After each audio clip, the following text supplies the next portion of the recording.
어디가 좋죠? 하와이! 야자수 그늘 아래 부곡 하와이랜드 좋지요. 어디가 좋죠? 하와이가 좋죠. 흐르는 온천 수영장 부곡 하와이랜드요. 대단히 유의시설로 한국의 디즈니랜드를 꿈꾸는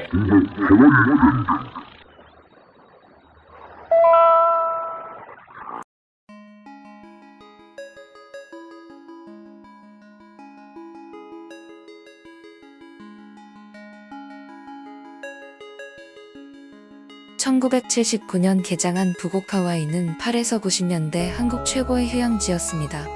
해외여행이 어려웠던 시절 신혼여행지로도 각광받았고 온 가족이 놀러오는 종합관광지이기도 했습니다.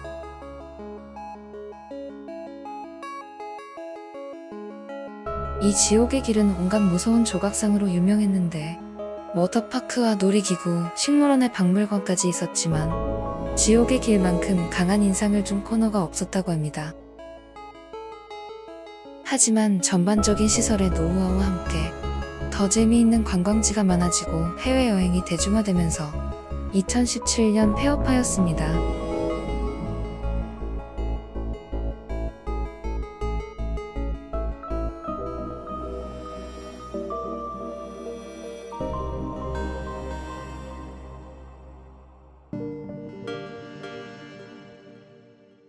창녕군은 부곡 하와이 재개발을 위해 투자자들을 모으고 있는데 현재 내부는 경비원이 한 명 돌아다니고 있습니다.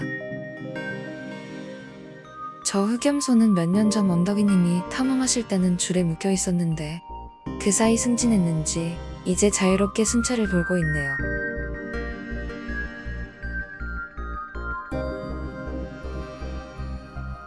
동키치킨으로 들어가 버렸네요. 제가 국민학생 때 동키치킨의 양념통닭을 참 좋아했습니다.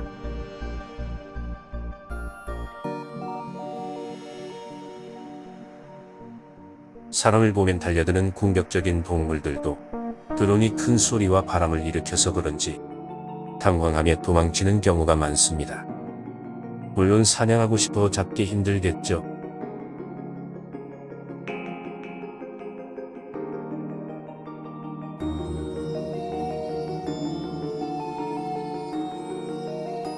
이 식물원도 제법 넓은 곳인데 과거엔 이렇게 다채로운 구경거리를 제공하는 곳이 드물었습니다. 코로나 시기에 국내 여행을 많이 다니면서 느꼈는데 이제 한국도 예전보다 눈높이가 많이 올라갔습니다. 그래서 이렇게 어중간하게 백화점식으로 구성된 곳은 쉽지 않겠죠. 몇 년 전만 해도 우측에 놀이기구들이 아직 남아있었는데 지금은 다 철거되고 워터 슬라이드만 남았습니다.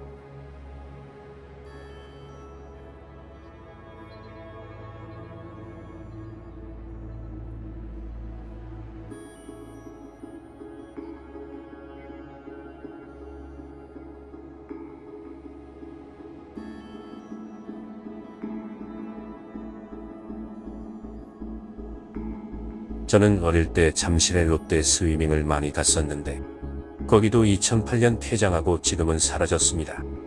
이 킹코브라라는 워터슬라이드가 메인 어트랙션이었는데 당시 1인당 1,000원씩 내고 탔던 게 기억납니다. 지금은 비록 이렇게 버려져 있지만 워낙 부지가 넓고 지자체의 의지가 확고하니 언젠가 창녕군에서 새로운 관광지로 개발하지 않을까 생각됩니다. 저는 다음에 더 재미있는 장소로 돌아오겠습니다. 시청해주셔서 감사합니다.